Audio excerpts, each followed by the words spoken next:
866નું બીજું વિવેચન. શ્રી રાજ મંદિર આહોર ફાગણવદ એકમ સંમત 2008.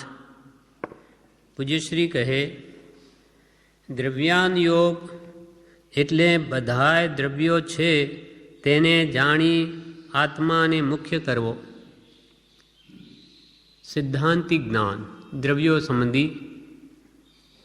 આમ તો 6 દ્રવ્યોનું બનેલું આખું વિશ્વ છે, પણ મુખ્યત્વે આપણને તો આપનું દ્રવ્ય જાણવું છે કે આ 6માંથી હું પણ વિશ્વમાં જ છું, પણ હું કોણ છું, કયો દ્રવ્ય છું? જળ દ્રવ્ય છું, ચેતન દ્રવ્ય છું, ધર્માસ્તિકા કે અધર્માસ્તિકા, આકાશ કે કાળ, મારી ગણના સામો છે? મુખ્યત્વે જ્ઞાની પુરુષોને આપણા આત્માની ઓળખાણ કરાવવી છે. દ્રવ્યાનુયોગ એટલે બધાય દ્રવ્યો છે, 6 દ્રવ્યો જ છે. આકાશ પણ દ્રવ્ય કહેવાય, કાળ પણ દ્રવ્ય કહેવાય. કાળ પરિણમનમાં સહાયક, આકાશ અવકાશ જગ્યા આપવામાં સહાયક, ધર્માસ્તિકાય સ્થિરતા આપવામાં સહાયક, ધર્માસ્તિકાય ચાલવામાં સહાયક, અધર્માસ્તિકાય સ્થિરતા આપવામાં સહાયક. અને પોતે તો જીવ દ્રવ્ય છે. બધા દ્રવ્યોને જાણે જુએ તે ધર્મ આત્માનો છે. ધર્મ એટલે સ્વભાવ. પણ આ જીવ જે રૂપી દ્રવ્ય, પૂતગલ દ્રવ્ય જે 6ઠું, એનું આખું વિશ્વ બનેલું છે. અને એના રૂપરંગમાં તન્મય થઈ અને આત્મા અનાદિકાલથી કર્મ બંધ કરી એના સાથે જ બંધાયેલો છે. એ પોતાના સ્વરૂપને જ ભૂલી ગયો અને પોતાનું સ્વરૂપ પાછું અરૂપી છે. એ આ ચર્મ ચક્ષુ ગોચર નથી, ચામડાની આગથી આત્મા જણાયો નથી. એટલે મુશ્કેલી થઈ ગઈ કે એને કેમ ઓળખવો. એટલે દ્રવ્યો તો બધાય છે, પણ તે બધાને જાણી આત્માને મુખ્ય કરવો. આત્મા મુખ્ય વસ્તુ છે. આ 6 દ્રવ્યોમાં આત્મા જ મુખ્ય છે. આત્મદ્રવ્ય જો ન હોય આ વિશ્વમાં તો શું છે? કંઈ જ નહીં. કોણ કે આ પૂતગલ દ્રવ્ય છે કે ધર્માસ્તિકા કાળ આકાશ કહેનાર કોણ? ચેતન તત્વ માત્ર આત્મા. એટલે આત્માથી સૌહીન. એટલે આત્મા મુખ્ય વસ્તુ છે. તેને ઓળખવા માટે ધર્માસ્તિકા આદિ પંચાસ્તિકાય કહ્યા છે. પોતાના સ્વરૂપની ઓળખાણ. નહીં જાણ્યો નિજ રૂપ કો તો સબ જાણ્યો સો ફોક, જબ જાણ્યો નિજ રૂપ કો તબ જાણ્યો સબ લોક. એક પોતાના આત્મ સ્વરૂપને જાણીશ તો સર્વ લોકને જાણીશ. કેમ કે તારો આત્મા તને પ્રાપ્ત જો સંપૂર્ણ રીતે શુદ્ધ થઈને થાય તો કેવળ જ્ઞાન પ્રગટે. આત્મામાં તો એટલું બધું જ્ઞાન છે પ્રત્યેક આત્મામાં કે જગતના સર્વ દ્રવ્યો, ગુણો, પર્યાયો બધાને જોઈ શકે, જાણી શકે. પણ તે બધી શક્તિ અવરાયેલી છે કર્મને લઈને. એટલે બધામાં મુખ્ય વસ્તુ આત્મા છે અને તે પોતે જ છે, કંઈ બીજું દ્રવ્ય નથી. તેને ઓળખવા માટે ધર્માસ્તિકા આદિ પંચ અસ્તિકાય કહ્યા છે. ભાષ્યો દેહાધ્યાસથી આત્મા દેહ સમાન, પણ તે બંને ભિન્ન છે પ્રગટ લક્ષણે ભાન. ભાષ્યો દેહાધ્યાસથી આત્મા દેહ સમાન. એટલો બધો અધ્યાસ, ગાઢ અભ્યાસ થઈ ગયો. તેને લઈને આ આત્મા દેહને જ પોતાનું સ્વરૂપ માની બેઠો. એ પોતાનું સ્થાન નથી, એને ગ્રહણ કરી લીધું. ભાષ્યો દેહાધ્યાસથી, દેહના ગાઢ અભ્યાસથી તને ભાષ્યો. શું ભાષ્યો? આત્મા દેહ સમાન ભાષ્યો. આત્માને તું દેહ જેવો જ માની બેઠો. આકાર આત્માનો આ દેહ પ્રમાણ છે. દેહના આકારે જ આત્માના પ્રદેશો છે. પણ પ્રદેશો જુદા અને જડ એવું શરીર જુદું. પણ આ જીવને ભાન નથી. જ્ઞાની પુરુષોએ જ્ઞાનના વડે જોયું કે બે ભિન્ન વસ્તુ છે, પણ એને તો એકમેક ભાષે છે. ભાષ્યો દેહાધ્યાસથી આત્મા દેહ સમાન, પણ તે બંને ભિન્ન છે, જુદા છે. પ્રગટ લક્ષણે ભાન. એના લક્ષણો જો પ્રગટ વિચારી જુએ તો ભાનમાં આવી જાય એવું છે. સમજણ પડે એવું છે કે ભાઈ જાણનાર જોનાર તે આત્મા, જે કદી જાણીને જોઈ શકે તે જડ. કોણ જુએ? તો કે આંખ. આંખ તો મરદાની જ હોય છે, જુએ છે નથી જોતી. જો જોનાર જુદો છે, જોનાર એમાંથી ચાલી ગયો મરદામાંથી. એમ પ્રગટ લક્ષણ જ્ઞાન દર્શન આત્માના છે એને વિચારે તો જુદું ભાસે કે જડમાં જાણવા દેખવા પણ છે જ નહીં, અને જડના ગુણો આત્મામાં નથી. રૂપ રસ ગંધ સ્પર્શ એ જડના ગુણો તે ચેતનમાં નથી. એમ પ્રગટ લક્ષણે ભાન, દરેક દ્રવ્યના લક્ષણ ધ્યાનમાં લે તો એને ભાનમાં આવે એવું સમજાય એવું છે. લક્ષણથી આત્મા જુદો જણાય છે. આત્માને ઓળખવા માટે જે ગ્રંથો લખાયેલા છે તે દ્રવ્યાનુયોગ છે. આત્માને ઓળખવા માટે જે ગ્રંથો લખાયા, આત્મસિદ્ધિ શાસ્ત્ર કે છપદનો પત્ર કે દ્રવ્ય સંગ્રહ, સમયસાર, પંચાસ્તિકા, નિયમસાર, આ બધા ગ્રંથો આત્માને ઓળખવા માટે લખાયેલા છે, માટે દ્રવ્યાનુયોગના ગ્રંથો છે. આત્મસિદ્ધિ છપદનો પત્ર એ વગેરે બધા દ્રવ્યાનુયોગ છે. મોહથી જે છૂટ્યા છે તે મુમુક્ષુ છે, અને તેઓને માટે જે દ્રવ્યાનુયોગ છે. મોહથી જે છૂટ્યા, જેનો મોહ મંદ પડ્યો, દર્શન મોહ માગ આપ્યો, મંદ થયો, મિથ્યાત્વ કંઈક ઘટ્યું, વૈરાગ ઉપશમ કંઈક આવ્યો, તે મુમુક્ષુ છે. જે મોક્ષને માટે યત્ન કરે તે મુમુક્ષુ, અને તેઓને માટે જ આ દ્રવ્યાનુયોગ છે. કેમ કે જેને મુક્તિ નથી જોઈતી એને માટે આ ગ્રંથોની કાંઈ કિંમત નથી. એ તો 10 રૂપિયાની કંઈ નોવેલ લેશે, 25 રૂપિયાની, ભલે 50 હોય તોય, પણ આના 5 રૂપિયા ના આપે. આમાં શું છે? કેમ કે એને મોક્ષ નથી જોઈતો, એને તો સંસાર જોઈએ છે. સંસાર સુખ જોઈએ, મોક્ષ સુખ નહીં. એ જ એની કિંમત લાગી હોય તેને માટે અમૂલ્ય વસ્તુ છે. એટલે જે મુમુક્ષુ છે તેને માટે આ દ્રવ્યાનુયોગ છે. એને સિદ્ધ થયેલી અનુભવથી જ્ઞાનીઓ જે કહ્યું તેને એ કામનું છે. ભગવાનની વાણીમાં દ્રવ્યાનુયોગ મુખ્ય છે. ભગવાન તીર્થંકરોએ 4 અનુયોગ કયા, પણ એ બધામાં મુખ્ય તો દ્રવ્યાનુયોગ છે. બધા અનુયોગો, ચરણાનુયોગ, કર્ણાનુયોગ, ધર્મકથાનુયોગ, બધા જાણીને પોતાના દ્રવ્ય આત્મદ્રવ્યને ઓળખવું છે. એટલે એના માટે બધા છે. ભગવાનની વાણીમાં દ્રવ્યાનુયોગ મુખ્ય છે. ગણધરોએ પહેલું દ્રષ્ટિવાદ લખ્યું, 12મું અંગ, જે આજે વિચ્છેદ છે. ગૌતમાદિ ગણધરોએ 12 અંગ લખ્યા. પહેલાં 12મું અંગ લખ્યું દ્રષ્ટિવાદ. પણ આ કાળના જીવોને સમજવામાં ન આવવાથી આચારાંગથી ફરી રચવું શરૂ કર્યું. દ્રષ્ટિવાદ આ કાળના જીવો સમજી ન શક્યા, એટલે ફરીથી એ ગણધરોએ પહેલું આચારાંગ, બીજું સુઈગણાંગ, ત્રીજું ઠાણાંગ, ચોથું સમયાંગ, 5મું ભગવતી સૂત્ર વગેરે 12 અંગ લખ્યા, 11 અંગ, અને 12મું દ્રષ્ટિવાદ. એમ દ્રષ્ટિવાદ ગણધરોએ પહેલું લખ્યું, પણ આ કાળના જીવોને સમજવામાં ન આવવાથી આચારાંગથી ફરી રચવું શરૂ કર્યું. દ્રષ્ટિવાદ સમજાવવાના કારણે દ્વાદશાંગી રચી. આખી દ્રષ્ટિવાદ સમજાવવો છે તેના માટે આ આખી દ્વાદશાંગી રચી, 11 અંગ લખ્યા. બધું કરીને મૂળ જ્ઞાન કરવાનું છે.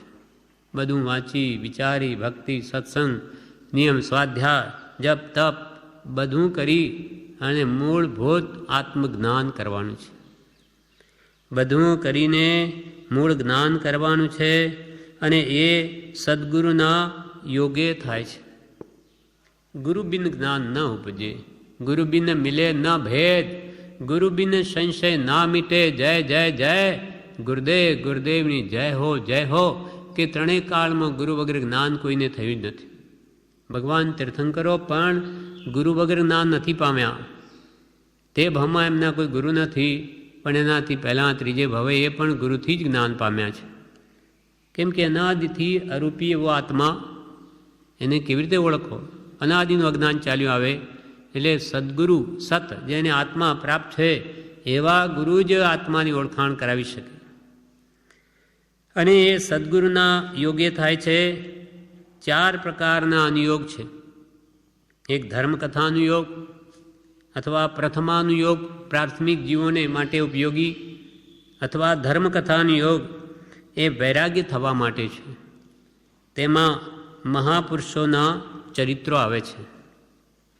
કેમ કે વૈરાગ્ય વગર ઠેકાણું પડે એવું નથી. વિરક્ત ભાવ ન હોય તો કંઈ કામનું નથી. સંસારમાં વૃત્તિ રાચી માચીને રહેતો હોય એને કંઈ ધર્મ પરિણમી ન શકે. ભલે ગમે એટલા ધર્મના નામે આજે આનગંજી કે બલી ધમાધમ મચી, ધર્મ નામે ધમાધમ મચી, પણ ધર્મ માર્ગ રહ્યો દૂર રે. ના ધર્મ કહે આત્મ સ્વભાવ કોણ? સ્વભાવ પ્રાપ્તિ જે જ્ઞાન માર્ગ વડે છે એ તો દૂર રહ્યો. અને બહાર ઉત્સવો ઉપધ્યાનો કે ધર્મના નામે અનેક ઉત્સવો માંડે, અનેક વરઘોડા કાઢે, પણ ધર્મ શું? આત્મ સ્વરૂપ પ્રાપ્તિનો તો લક્ષ્ય જ નથી. પૈસા ખર્ચી અને લોક દેખાવ થાય કે ઓહો કેવી ધર્મની પ્રભાવનાથી માની બેસે, પણ પોતાના આત્માનું કલ્યાણ થતું નથી. એ લક્ષ્ય પહેલો હોવો જોઈએ, પણ એક લક્ષ્ય વૈરાગ્ય વગર થતો જ નથી. ધર્મકથાનુયોગ વૈરાગ્ય થવા માટે છે. તેમાં મહાપુરુષોના ચરિત્રો આવે છે કે મહાપુરુષો કેવો વિરક્ત ભાવ રાખી અને આ સ્વયંભૂ રમણ સમુદ્ર જેવો આ સંસાર તેને તરી ગયા વૈરાગ ઉપશમના બળે. બીજું ગણિતાનુયોગ અથવા કર્ણાનુયોગ, તે વૃત્તિ સ્થિર થવા માટે છે. મન જડ જેવું થઈ ગયું હોય, કૃપાલ કે મન જડ જેવું થઈ ગયું હોય તો ગણિતાનુયોગ વિચારવા યોગ છે. કંઈ વિચાર જ આવતો નથી તો કે આ ગણતરીમાં મન લગાવો. આ કર્મની એટલી પ્રકૃતિ, ફલાણાની પેટા ભેદ આના એટલા, એમ મોહની કર્મના આટલા ભેદ, શીલના એટલા ભેદ, એ બધા ગણિતાનુયોગ ગણવું પડે એટલે મન પાછું વિચાર કરતું થઈ જાય, એમાં રોકાય. મન જડ જેવું થઈ ગયું હોય તો ગણિતાનુયોગ વિચારવો યોગ્ય છે. તે વૃત્તિ સ્થિર થવા માટે છે. તેમાં કર્મના ભેદ વગેરે આવે છે. કર્મનું સ્વરૂપ, એના ભેદ, એ પણ જેમ જેમ એને ભાનમાં આવે તેમ એને ખ્યાલમાં આવે કે ઓહો આવા જાતના કર્મ બંધાય, આવી લાંબી સ્થિતિ, 20 કોડાકોડી, 30 કોડાકોડી, સાગરોપમ 40, 70, ઓહો ભયંકર છે કર્મનું સ્વરૂપ, એમ એના ધ્યાનમાં આવે એટલે કર્મ કરતાં પછી ડરે. પછી ત્રીજું છે ચરણાનુયોગ. એ કર્મ ક્ષય કરવા માટે છે. ચારિત્ર સંબંધી વાતો આવે. આચરણમાં શિથિલ બની ગયો હોય, પુરુષાર્થહીન બની ગયો હોય તો તે વખતે ચરણાનુયોગ વિચારવાથી એને ચારિત્ર કેમ નિર્મળ થાય, ઊંચું આવે તેવા ભાવ ઉપજે છે. ચરણાનુયોગ કર્મ ક્ષય કરવા માટે છે. તેમાં આચરણની વાત આવે છે. શ્રાવકના વ્રત, મુનિના વ્રત, બ્રહ્મચારીના વ્રત, એ બધા ચરણાનુયોગમાં આવે. કઈ રીતે વર્તવું તે. ચોથું દ્રવ્યાનુયોગ, પોતાનું સ્વરૂપ જાણવા માટે છે.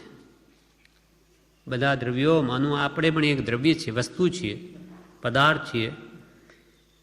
તો દ્રવ્યાનુયોગ એટલે તે પોતાનું સ્વરૂપ જાણવા માટે છે. તેમાં દ્રવ્યની વાત આવે છે. જીવ દ્રવ્ય, અજીવ દ્રવ્ય, ધર્માસ્તિકાય દ્રવ્ય, અધર્માસ્તિકાય દ્રવ્ય, આકાશ પણ દ્રવ્ય ને કાળ પણ દ્રવ્ય, એમ 6 દ્રવ્યનું બનેલું આખું વિશ્વ છે. મહાપુરુષના યોગે કંઈક મહાભાગ્ય દ્રવ્યાનુયોગ હાથ આવે છે. મહાપુરુષના યોગે કંઈક મહાભાગ્યે દ્રવ્યાનુયોગ હાથ આવે છે. હાથ આવો એટલે કંઈક સમજાય છે. હાથમાં તો માનો દ્રવ્યાનુયોગનો ગ્રંથ આવી ગયો પણ એને રુચિ ન થાય. કોઈ કહે લ્યો આત્મસિદ્ધિ વાંચજો, મારે તો નથી જોઈતી, તો લો વાંચજો. હાથમાં લઈ લીધી તેથી કંઈ એના ભાગ્ય ખીલી ગયા. વાંચે, રુચિ થાય, સમજાય તો એનું મહાભાગ્ય ખીલ્યું કે એને દ્રવ્યનું શ્રદ્ધાન થયું, કે હું આત્મદ્રવ્ય છું, આ જળથી સાવ જુદો છું અને હું નિત્ય શાશ્વત છું. મહાપુરુષના યોગે કંઈક મહાભાગ્યે દ્રવ્યાન યોગ હાથ આવે છે. દ્રવ્યાન યોગ હાથમાં આવે પણ તે પરિણામ કેમ પામે? માનો આપણને કૃપાલનો જોગ થઈ ગયો, આત્મસિદ્ધિ જેવા કે 56ના પત્ર જેવા મૂળભૂત ગ્રંથો દ્રવ્યને જણાવનારા મળી આવ્યા, પણ હવે તે પરિણામ પામવા જોઈએ. તે રીતે આપણું શ્રદ્ધાન થવું જોઈએ કે કૃપાલદેવે કે અનંતા જ્ઞાનીઓએ, ભગવાન તીર્થંકરોએ જેમ કહ્યું એમ જ છે. હું આત્મા જ છું, નિત્ય જ છું, કરતા ભોગતા મોક્ષનો ઉપાય એમ જ છે, એમ જ હોય. ભગવાને કહ્યું એમાં કોઈ ફેરફાર હોય જ નહીં, એવું દ્રઢ શ્રદ્ધાન જોઈએ. તો એ પરિણમ્યું કહેવાય. તે કહે છે, પણ એ ક્યારે થાય? દર્શનમાં ઘટે ત્યારે દ્રવ્યાનુયોગ સમજાય છે. દર્શન મોહ ને ચારિત્રમો, કર્મ મોહની ભેદ બે. દર્શન ચારિત્ર નામ હણે બોધ. દર્શન મોહ એટલે મિથ્યાત્વ ને હણવાનો ઉપાય જ્ઞાની પુરુષનો બોધ છે, અને ચારિત્ર મોહને હણવાનો ઉપાય વિતરાગતા છે. પણ જ્યાં સુધી બોધ સમજાય અને આ મિથ્યા માન્યતા દેહથી હું એ ન ટળે ત્યાં સુધી એના રાગદ્વેષ જળ મૂળથી જાય નહીં ને વિતરાગતા આવે નહીં. એટલે પહેલાં દર્શન મોહ કાઢે અને પછી જળ મૂળથી ચારિત્ર મોહને નષ્ટ કરે તો મોહની કર્મ સર્વથા નાશ પામી જાય. અને મોહની કર્મ ગયું કે એક અંતર્મૂર્તમાં જ્ઞાનાવરણીય દર્શનાવરણીને ને અંતરાય તો જાય ને જાય જ, એ રહી જ ન શકે. એટલે કૃપાલ કે કર્મ તો અનંત પ્રકારના, તેમાં મુખ્ય 8 અને તેમાંય મુખ્ય મોહનીય. રાજા જેવું છે બધા. હણાય તે કહું પાઠ, એ મોહનીય કર્મ હણા એવો તમને પાઠ શીખવું. પછી કહે કર્મ મોહનીય ભેદ બે. એના પાછા 2 દીકરા મોહનીય કર્મના. એ આ દર્શન મોહ તે સિંહ જેવો છે અને પેલો ગજેન્દ્ર જેવો છે ચારિત્રમાં. આ બેને જેમ સિંહ અને હાથીને હરાવવા સહેલા નથી, તેમાં દર્શન મોહને ચારિત્ર મોહને કાઢવો સહેલો નથી. પણ નથી જ જતા એમ નથી, તો કોઈ જીવ કેવળ જ્ઞાન પામે જ નહીં, પણ બહુ જ મુશ્કેલ છે. એટલે કે છે દર્શન મોહ ઘટે ત્યારે આ દ્રવ્યાનુયોગ સમજાય છે, ત્યારે દ્રવ્યની વાત એને ગળે ઉતરે. મોહ નિંદ જબ ઉપસમે તબ કછું બને ઉપાય.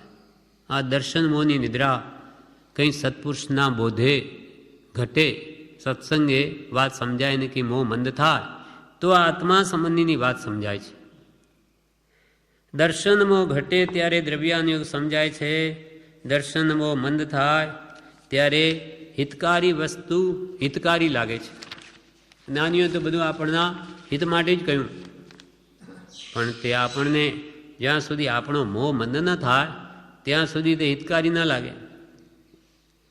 પણ જ્ઞાનીએ કહ્યું તેમ જ સત્ય છે, મારા હિત માટે જ કહ્યું, એ મોહ મંદ પડ્યો તો જ એમ થાય, તો જ સમજાય. અને એ થવાનું કારણ સત્સંગ અને સત્પુરુષનો યોગ છે. સત્સંગ કાં તો હોય કાં સત્પુરુષનો યોગ હોય તો મિથ્યા તો મંદ થાય. સત્પુરુષ હોય તેના મન વચન કાયની પ્રત્યેક ચેષ્ટા આપણને બોધ આપે અને વાસ્તવિકતા ધ્યાનમાં આવે. પછી એ ન હોય હાજરી એની, તો પછી એના વચનો, એનો બોધ, એનો વિચારણા તે સત્સંગ છે.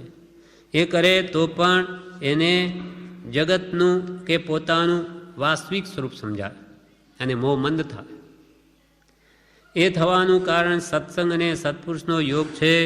કૃપાળુ દેવે કહ્યું છે કે સત્પુરુષની કૃપા દ્રષ્ટિ એ સમ્યક્ત્વ છે. કૃપાળુ દેવે કહ્યું છે કે સત્પુરુષની કૃપા દ્રષ્ટિ એ સમ્યક્ત્વ છે.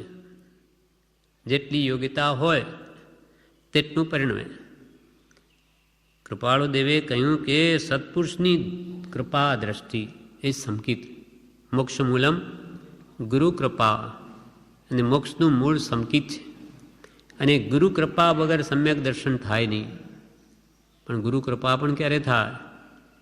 તો કે ત્યાગ, વૈરાગ, ઉપશમ, ભક્તિ આવીએ, યોગ્યતા આવીએ, કાં સમવેગ, નિર્વેદ, આસ્થા, અનુકંપા એ ગુણો પ્રગટે તો ગુરુની કૃપા થાય, નહીં તો નહીં થાય.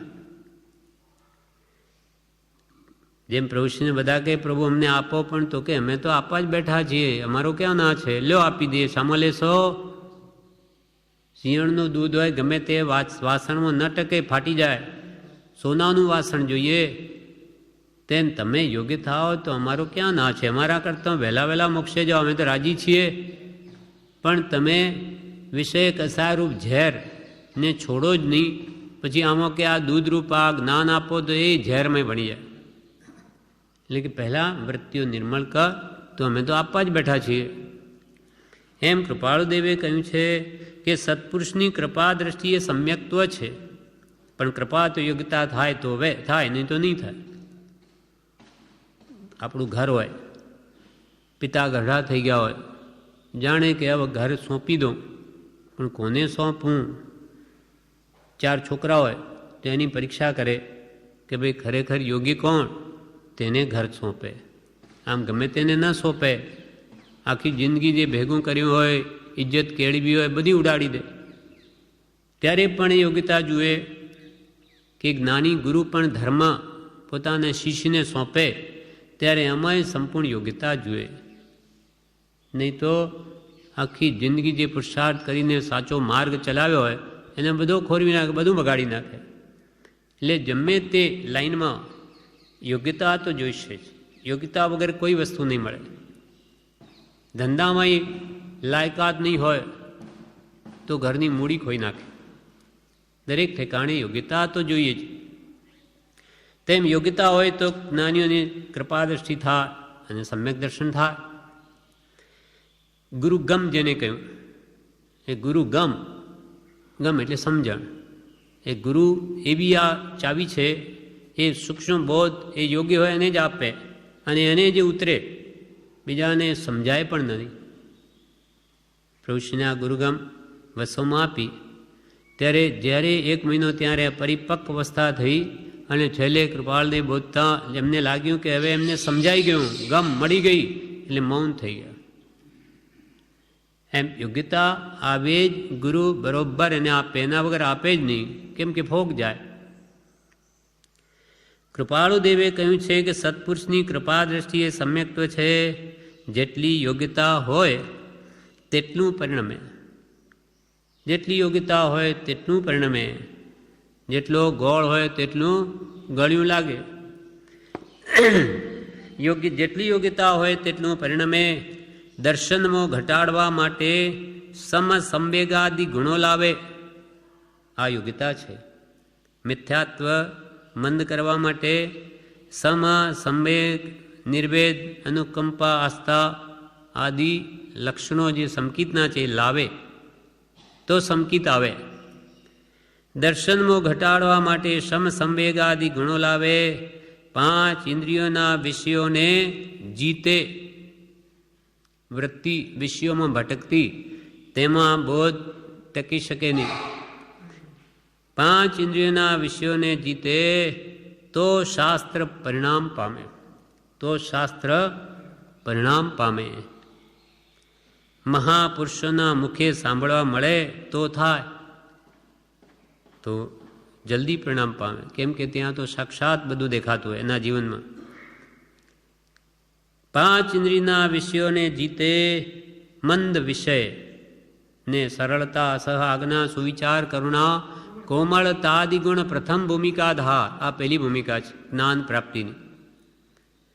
એટલે 5 ઇન્દ્રિયના વિષયોને જીતે તો શાસ્ત્ર પરિણામ પામે. મહાપુરુષોના મુખે સાંભળવા મળે તો થાય.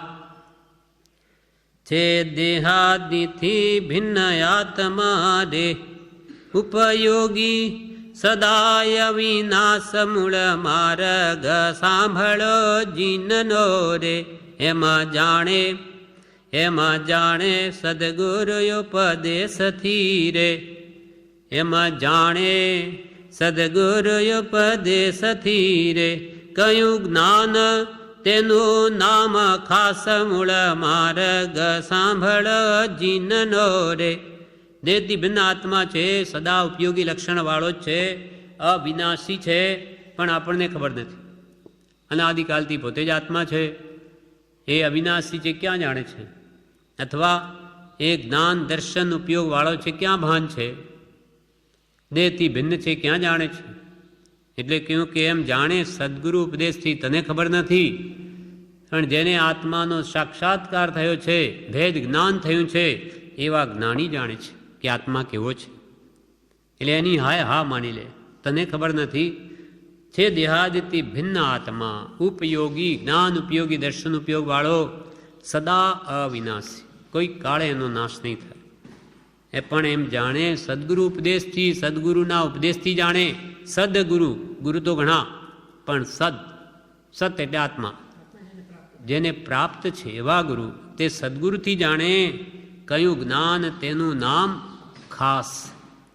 કેમ કે આ મૂળભૂત જ્ઞાન છે, પ્રયોજનભૂત જ્ઞાન છે.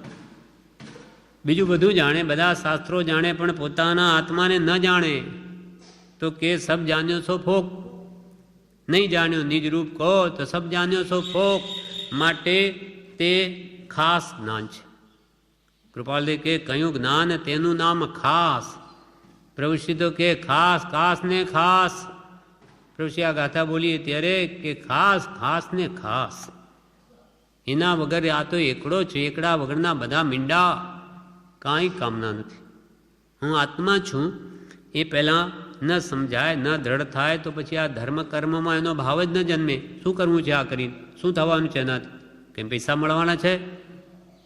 એમ આત્માનું મહાત્મ્ય લાગે કે એના આગળ તો તુચ્છ છે, પૈસા શું છે એના આગળ? એ તો માટી છે. ચેતન એવું દ્રવ્ય આત્મા, એની જો શુદ્ધતા એકવાર થઈ જાય તો સર્વકાલના જન્મ જરા મૃત્યુ રોગ શોક દુઃખ જન આદિ વ્યાધિ ઉપાધિ સર્વ નાશ પામે. પાછા એક ભવાના જ નહીં, અનંતકાળ, સર્વકાળના, ભવિષ્યના અનંતકાળના. એટલો મોટો લાભ છે. એ જેને એનું મહાત્મ્ય સમજાયું હોય તેને સદગુરુનું મહાત્મ્ય લાગે કે જ્ઞાન તો એની પાસેથી મળે, બીજેથી નહીં. એટલે એની સેવા કરે, એની આજ્ઞા ઉપાસના કરે કે એનાથીનો મને ઘણો મોટો લાભ થવાનો છે. કોઈથી 5-50 હજાર રૂપિયા મળતા હોય તો એની સેવા કરવા માંડી પડે. એ તો આ ભાવ પૂરતું, એ પાછો આપે નહીં આપે, જ્યારે અહીંયા તો મળે જ. નાનીની સેવા સાચા અંતઃકરણે એની આજ્ઞાઓ પાસે તો મોક્ષ થાય, મુક્તિ મળે. કેમ કે આણાએ ધમ્મો આણાએ તવો, આજ્ઞાનું આરાધન એ ધર્મ, આજ્ઞાનું આરાધન એ તપ.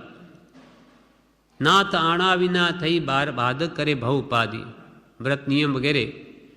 નાથની આણા, સદગુરુની આજ્ઞા વગર એ જે બતાવે તેમ ન કરે તો ભવ ઉપાધિ જ કરે, સંસાર જ વધારે, અહંકાર લાવી.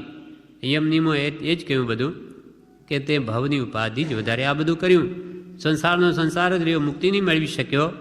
તો હવે તારે એમ જ કરવું છે કે ગુરુ કેમ કરવું છે? એ કહે એમ કર, એમાં તારું કલ્યાણ છે. કેમ કે તું આ મારુંનો અજાણ છે. અજાણ્યો ને આંધળો બે બરાબર છે. તું આંધળો છે, તને સૂચતો નથી મારું. તું માને છે તો આ વિશેષ ડાપણ.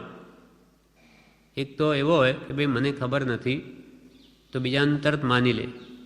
ખબર પોતાને પડતી નથી અને કોઈ ખબર આપે સમજણ તો માને નહીં. એનું નામ જ વ્યવહારમાં 34 લક્ષણો કહ્યો. 32 લક્ષણવાળો ઉત્તમ કહેવાય, સર્વોત્તમ વ્યક્તિ. પણ આમાં કે આ 2 લક્ષણ વધારાના છે. એક તો પોતાની અક્કલ નથી ને કોઈ અક્કલ આપે તો માને નહીં, એટલે આ 2 લક્ષણ એમાં વધારે. એટલે આ તો કે ઘણામાં કહે કે આ તો 34 લક્ષણો છે.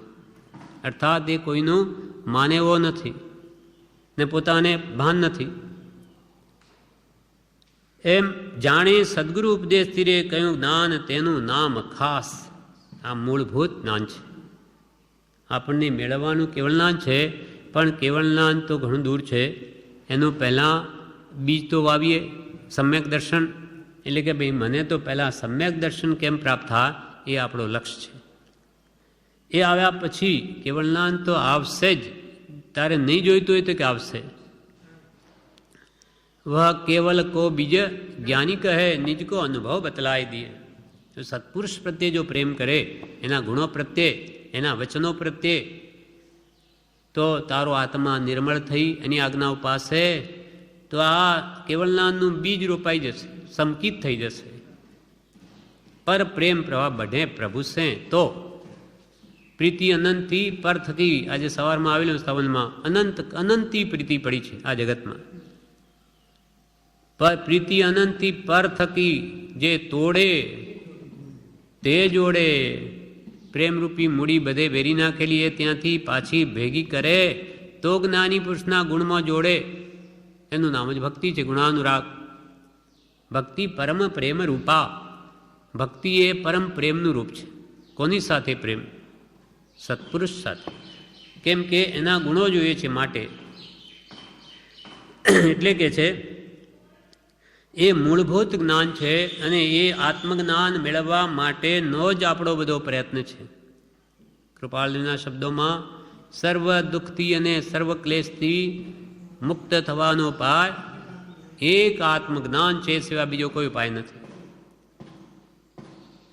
બીજા ઉપાય તો અનંતકાલથી ઘણા કરી લીધા. હવે સાધન બાર અનંત કિયો તદપી કછુ હાથ હજુ ન પર્યો. હાથ હજુ ન પર્યો, કાંઈ હાથમાં આવ્યું નહીં. કેમ કે બિન સદગુરુ કોઈ ન ભેદ રહે. મુખ આગળ હે કહ બાત કહે. તારા મોઢા આગળ જ છે, તું પોતે જ છું. તું પોતે જ આત્મા છું ને આત્માની શંકા કરે. આત્મા પોતે આપ શંકા નો કરનાર તે અચરજ એહ અમા આશ્ચર્ય છે કે તારી શંકા જ તું કરે કે હું કોણ છું, એનું એને ભાન નથી. ગાંડો માણસ સડક ઉપર આપણને મળ્યા હોય, આપણે જતા હોય ને આપણને પૂછે હું કોણ છું, તો આપણે શું કહીશું? ગાંડો છે, ગાંડો દેખાય, મગજ ઠેકાણે નથી, એને ભાન નથી, એનું મને પૂછે. તેમ જ્ઞાનીઓ આપણને કે તને તારું ભાન જ નથી, તું મોંરૂપી દારૂ પીને ગાંડો થઈ ગયો છે. એટલે આ ઇન્દ્રિયોને શરીરને તારું સ્વરૂપ માની બેઠો. એ જ અજ્ઞાન જ્ઞાનીઓને કઢાવવું છે, બીજું એમને કંઈ જોઈતું નથી.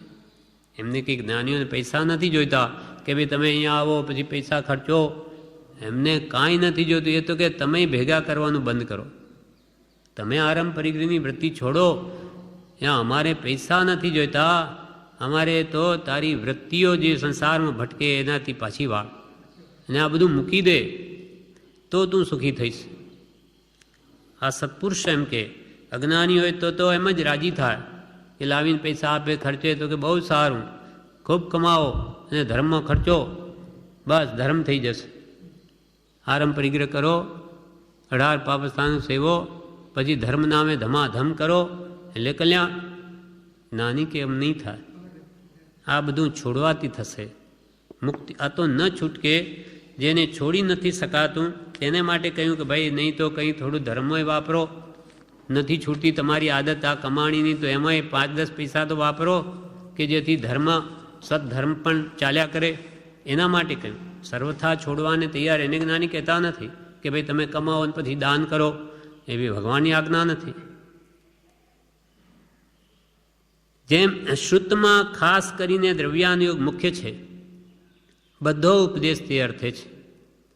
જેમ જેમ સંયમ વધે તેમ તેમ દ્રવ્યાનુયોગ પરિણમે છે. નાનીનું સ્વરૂપ છે તે જ મારું સ્વરૂપ છે એમ અભેદતા થાય, એ જ ખરો સંયમ છે. નાની સ્વરૂપ એ જ મારું સ્વરૂપ એમ થાય, એ જ ખરો સંયમ. કેમ કે બાહ્ય સંયમ દીક્ષા કે વ્રતો લઈ અને આ કરવાનું છે. નાની પુરુષે જે આત્મા જાણ્યો તેવો હું છું. સોહમ, સોહમ તે હું છું. પહેલાં તો દાસોહમ, હું તો દાસ છું આપનો, પછી સોહમ તે હું, નાની પુરુષાત્મા તેવો હું, તે હું. એમ કરતાં કરતાં અહમ થઈ જાય. અહમ બ્રહ્માસ્મિ, હું પણ બ્રહ્મ છું. પણ એના ક્રમથી થાય. ઇન્દ્રિય જય જ્યાં સુધી ન થાય ત્યાં સુધી વૃત્તિઓ બહાર રહે છે. દ્રવ્યાનુયોગ પરિણામ પામવા માટે ઇન્દ્રિય જય થવો જોઈએ. આત્મા સંબંધીનું જ્ઞાન અંતર ઉતારવું હોય તો ઇન્દ્રિય જય થવો જોઈએ. આત્મામાં જ આનંદ આવે, આત્મા સુખરૂપ છે એમ લાગે, વિતરાગ થવામાં દ્રષ્ટિ હોય, અસંગપણું એટલે મારું કશું નથી એમ હોય, એવી પરમ અસંગતા આવે ત્યારે આત્મા ઓળખાય એવો છે. આત્મા જ્ઞાન કેમ થતું નથી? તો કે આ તમારામાં લાવો પહેલાં. આત્મામાં જ આનંદ આવે એટલો વૈરાગ ઉપશમ બળવાન થયો હોય સંસાર દુઃખરૂપ લાગે, આત્મા સુખરૂપ લાગે, વિતરાગતા પ્રગટાવવામાં જ દ્રષ્ટિ હોય, અસંગપણું એટલે મારું કશુંય નથી, એમ ભલે રહે ઘરમાં જ પણ ઘર મારું નથી, સ્ત્રી પુત્રાદિ મારા નથી, એ ભાવ એને અંતરથી સાચો વેદાતો હોય તો એ જાગૃત છે. ત્યારે આત્મા ઓળખાય એવો છે. જે અસંગ પુરુષો છે તે આ દ્રવ્યાનુયોગના પાત્ર છે. અસંગ પુરુષો દ્રવ્યાનુયોગ પરિણમે એમાં જ્ઞાનીની પ્રવૃત્તિ એક જીવને માટે હોય એમ નથી, બધાને માટે હોય છે. એક જીવને માટે જ્ઞાની બોધ નથી આપતા, બધાને માટે હોય છે. આ દ્રવ્યાનુયોગ સાંભળી વિચારી એ કરવાનું છે. બધા ભાવમાંથી વિરામ પામો, બધેથી વૃત્તિ છોડી જ્ઞાનીની ચેષ્ટામાં લીનતા થાય એ સંયમ છે. સર્વભાવથી વિરામ પામવા રૂપ સંયમ છે. જ્ઞાની પ્રત્યે પ્રેમ આવે ત્યારે એ થાય, જ્ઞાની પ્રત્યે પ્રેમ આવે ત્યારે એ થાય. આજ્ઞામાં એકતાન થયા વિના એ ન થાય. મનનું વર્તન તે વૃત્તિ છે. વૃત્તિ ઉપર લક્ષ્ય રાખવો કે મારી વૃત્તિ ક્યાં જાય છે, મારું મન ક્યાં જાય છે. કર્મ બાંધવામાં જાય છે. 5 ઇન્દ્રિયના વિષયમાં જાય તો કર્મ બંધાય. સારી વૃત્તિ થાય તે ભાવના કહેવાય છે. હિસાબ તો રાખવો પડે, હિસાબ તો બ્રહ્મચારી કે રાખવો પડે કે તમારી વૃત્તિ મન ક્યાં ભટકે છે, કર્મ બાંધે છે કે કર્મ છોડે છે. હિસાબ તો રાખવો પડે. લક્ષ્ય રાખે તો બધેથી વૃત્તિ વિરામ પામે અને આત્મામાં રહે. લક્ષ્ય રાખે કે મારી વૃત્તિ બહાર ભટકે છે તો કે હું કર્મ બાંધું છું, એને અંદર લાવવા પ્રયત્ન કરે, એ કરવાનું છે. બધાથી વિરામ પામી આત્મા ભણી વળવો એ સંયમ પ્રાપ્ત કરી આત્માનો નિર્ણય કરવાનો છે. આ સંયમ મેળવી વૃત્તિઓને વશ કરી પરાંગમુખથી પરમ વિભાવમાંથી સભામાં લાવી અને પછી આત્માનો નિર્ણય કરવાનો છે. નિર્મળતા થઈ બીજા ભાવ ટાળવાના છે. સર્વ ભાવથી વિરામ પામવારૂપ સંયમ છે, ભૂલીશ નહીં. જ્ઞાનસ્ય ફલ વિરતિ, કે આપણે કંઈક જ્ઞાન મેળવ્યું જાણ્યું તો કે વિરતિ આવી, રતિ ગઈ, રાગ ઘટ્યો તો કે ના, તો કે નથી જાણ્યું કંઈ. જ્ઞાનીના પુરુષના વચનો બરાબર જાણ્યા હોય તો રાગ કે છે ઘટે જ, એ ન ઘટે તો કંઈ જાણ્યું જ નથી. જાણ્યું તો તેનું ખરું જે મોહે નવી લેપાય, સુખ દુઃખ આવે જીવને હર્ષ શોક, નવી થાય નહીં થાય, અને થાય તો જ્ઞાની કે નથી જાણ્યું.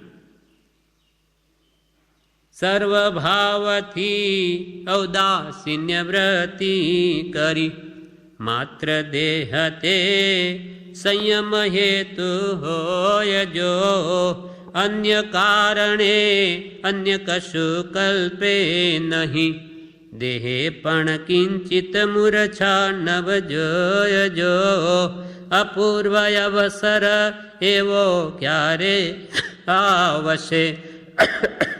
સર્વભાવથી ઔદાસીન્ય વૃત્તિ, ઉદાસ ભાવ વૈરાગ્ય વૃત્તિ, ક્યાંય આસક્તિ ન થાય. સર્વભાવથી ઔદાસીન્ય વૃત્તિ કરી માત્ર દેહ તે સંયમ હેતુ હોય. માત્ર મારો દેહ તો ઇન્દ્રિય સંયમ, પ્રાણી સંયમ એના માટે જ હોય. 5 ઇન્દ્રિયોને મનને વશ કરવા માટે જ હોય કે ત્રસ્કાર અને સ્થાવર આ બધાની રક્ષા કરવા માટે જ હોય. માત્ર દેહ તે સંયમ હેતુ હોય જો, અન્ય કારણે અન્ય કશું કલ્પે નહીં. કંઈ 5 ઇન્દ્રિયના વિષયો માટે આ દેહ નથી. નથી ધર્યો દેહ વિષય વધારવા, નથી ધર્યો દેહ પરિગ્રહ ધારવા. આ પરિગ્રહ ભેગો કરવા માટે જ્ઞાની કે આ શરીર નથી મળ્યું, કે વિષયો ધારવા માટે નથી મળ્યું, એ તો અનંતકાળ ભોગવ્યા. અન્ય કારણે અન્ય કશું કલ્પે નહીં, દેહે પણ કિંચિત મૂર્છા નવ જોઈજો. દેહમાં પણ કિંચિત પણ મમત્વ ભાવ ન થાય. મૂર્છા મમત્વ, મૂર્છા પરિગ્રહ, મમત્વ ભાવ એ જ ખરો પરિગ્રહ છે. દેહમાં પણ મારાપણું નહીં એવો અપૂર્વસર મારો એ ભગવાન ક્યારે આવશે. પછી સમ્યક્ત્વ થાય. આટલી ઉદાસીનતા આવે, દેહ માત્ર સંયમને માટે જ હોય, અન્ય કારણે અન્ય કશું કલ્પે નહીં, દેહ કિંચિત મૂર્છા પણ ન હોય, ત્યારે જ્ઞાન પ્રગટે. આત્મજ્ઞાન સહેલું નથી. પછી સમ્યક્ત્વ થાય. સમ્યક્ત્વનું ખરું સ્વરૂપ સંયમ અને વિતરાગતા છે. સમ્યક દર્શન પામવું એના માટે સંયમ જોઈશે. અને વીતરાગતા જોઈશે. આત્મા છે તો બધું છે, પોતાનું અસ્તિત્વ ભૂલી ન જવું, જાણે હું છું જ નહીં એમ પોતાના અસ્તિત્વને કદી ભૂલી ન જવું. 5 ઇન્દ્રિયના વિષયો ઓછા કરવા, 5 ઇન્દ્રિયના વિષયો ઓછા કરવા. સત્સંગ વિશેષ કરે તો દેહાધ્યાસ મટે એવો છે. અનંતકાળમાં નહીં મટ્યો, પણ હવે લક્ષ્ય રાખીને દેહાધ્યાસ ઘટાડવા માટે સત્સંગ કરે તો દેહાધ્યાસ મટે એવો છે. અને છૂટે દેહાધ્યાસ તો નહીં કરતા તું કર્મ, નહીં કરતા તો પછી નહીં ભોગતા, નહીં ભોગતા તું તેનો એ જ ધર્મનો મર્મ. આ ધર્મનું રહસ્ય છે કે દેહાધ્યાસ ઘટાડે તે સ્વસ્વરૂપને પામે. વિશેષ કરી તો દેહાધ્યાસ ઘટે એવો છે. લક્ષ્ય આત્માનો ન ચૂકવો. કોઈ પણ કાર્ય કરતા આત્માર્થે કરું છું, મારા આત્માના કલ્યાણ માટે, માનાર્થે, આ લોકના સુખાર્થે કે ઇન્દ્રિય ભોગને અર્થે કે દેવલોકને અર્થે નહીં, માત્ર આત્મશુદ્ધિ અર્થે વિતરાગતા લાવવા, વિષય કસાય ઘટાડવા માટે આ આરાધના કરું છું. લક્ષ્ય આત્માનો ન ચૂકવો. કેમ કે મોક્ષ કયો? નિજ શુદ્ધતા. મારા આત્માની શુદ્ધિ કેમ થાય? લક્ષ્ય આત્માનો ન ચૂકવો. ગમે તેવો પ્રસંગ આવે પણ એ ન ભૂલવું, પણ આત્માને ન ભૂલવો. પરભાવ બધાએ રોકવા છે, પરભાવ બધાએ રોકવા છે. નાની જાણે છે તે મારું સ્વરૂપ છે. હવે આપણને તો ખબર નથી, પણ નાની જાણે છે કે આપણે કેવા છીએ. અથવા જ્ઞાનીએ જેવું પોતાનું આત્માનું સ્વરૂપ જાણ્યું તેવો જ હું છું. બધા જ આત્મા, નાની આત્મા, તીર્થંકર આત્મા, આપણી આત્મા, આપણે મલિન આત્મા, એ શુદ્ધ આત્મા. પહેલાં એ અશુદ્ધતા તે શુદ્ધ થયા, તેમ આપણે થઈ શકીએ. એમણે કેવી રીતે શુદ્ધતા બહાર લાવી? એમણે જે કર્યું તેમાં આપણે કર્યું તો આપણું થાય. ગમે તેવો પ્રસંગ આવે પણ આત્માને ન ભૂલવો. પરભાવ બધાએ રોકવા છે. નાની જાણે છે તે મારું સ્વરૂપ છે. જીવ ભાવ તપાસતો નથી કે પોતાના ભાવ ક્યાં છે. જીવ ભાવ તપાસતો નથી. જે પરભાવ આવે તે કાઢવા છે. ખરાબ ભાવ આવે, ખરાબ ભાવ આવે તો તરત ફરસી લઈને ઊભા રહેવું, ડોકું કાપી નાખવું. આની પુરુષો કહે શુભ અશુભ ભાવો આવ્યા જ ખરાબ સારા, પણ ખરાબ ભાવો વિષય કસાયના, એને કે સ્થાન ન આપવું. ખરાબ ભાવ આવે તો તરત ફરસી લઈને ઊભા રહેવું, ડોકું કાપી નાખવું, એટલે કે તરત જ એ ખરાબ ભાવોને દૂર કરવા, ઉપયોગ બદલાવી દેવો. સત્પુરુષના વચનોમાં, સ્મરણમાં, ભક્તિમાં લઈ જઈ અને એ ભાવોને ભૂલી જવું. સમાધિ ભાવ પામવાનું કારણ સર્વભાવથી વિરામ પામવા રૂપ સંયમ છે. સ્વરૂપમાં સ્થિરતા, વિકલ્પોનો નાશ, એના માટે સંયમ જ એક આધાર છે. સર્વભાવથી વિરામ પામવા રૂપ સંયમ છે. આત્મામાં રહેવું, બીજેથી પાછું હટવું. આત્મામાં રહેવું, બીજેથી પાછું હટવું, વિભાવથી છૂટવું, એમ જ્ઞાનીઓએ કહ્યું છે. વિભાવ, આત્મા પોતાના ભાવોથી વિશેષ આગળ વધી ગયો, રાગદ્વેષમાં પરિણમે છે.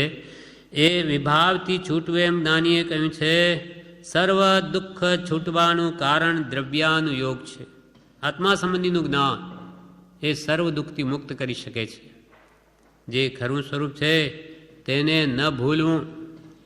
જે આપણા આત્માનું ખરું સ્વરૂપ છે, શુદ્ધ સ્વરૂપ છે, તેને ન ભૂલવું. સહજાત્મ સ્વરૂપ છે એને ન ભૂલવું. મૂળ સ્વરૂપમાં લક્ષ્ય રાખવાનું છે કે હું તો પરમ ગુરુ એટલે પંચ પરમેષ્ઠી જેવો સહજ આત્મ સ્વરૂપ છું, શુદ્ધ આત્મા છું, નિશ્ચયને પરમાત્મા છું. હા, એ દ્રવ્યાનુયોગ જ છે. આત્મા સંબંધી જેવી વાતો બધી દ્રવ્યાનુયોગ. આત્મા સંબંધીનું જે જ્ઞાન બધું જ તે બધો દ્રવ્યાનુયોગ, તે પણ દ્રવ્યાનુયોગ. કેમ કે ત્યાં લક્ષ્ય દ્રવ્યનો છે, બીજો નથી. મૂળ સ્વરૂપમાં લક્ષ્ય રાખવાનું છે. બાકી સર્વ ભાવથી વિરામ પામવા રૂપ સંયમ છે. મૂળ સ્વરૂપમાં લક્ષ્ય રાખવો કે હું સહજાત્મ સ્વરૂપ પરમ ગુરુ, એ મારું સ્વરૂપ. અને એ મેળવવા માટે પરભાવથી વિરામ પામવું, એટલે વિષય કશાના ભાવોને ઘટાડવા. આ પ્રમાણે આ બીજું વિવેચન પણ 866મા પત્રનું પૂરું થયું. હવે આગળનો પત્ર આવતીકાલે લઈશું.